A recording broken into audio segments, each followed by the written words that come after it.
The day starts early for the delivery truck drivers and driver sales workers who ensure local businesses open with stocked shelves and may continue late into the night as drivers ensure that customers receive their products and services throughout the day. These drivers' vehicles are lighter than semis, weighing less than 26,000 pounds.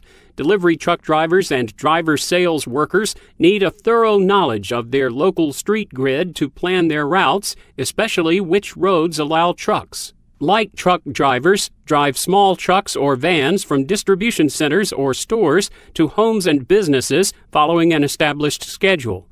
Most work for retail and wholesale trade companies or couriers. Driver sales workers usually have a regular delivery route and also visit potential clients to expand their sales. They might deliver an order to a hardware store, then promote a new product to the store manager.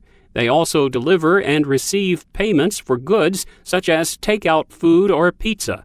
These drivers generally work full-time. It can be physically demanding work, driving for long periods, lifting and carrying boxes. Injury rates are higher than for most jobs. Delivery truck drivers and driver sales workers usually have a high school education and must have a driver's license and clean driving record. A few weeks of on-the-job training is typical.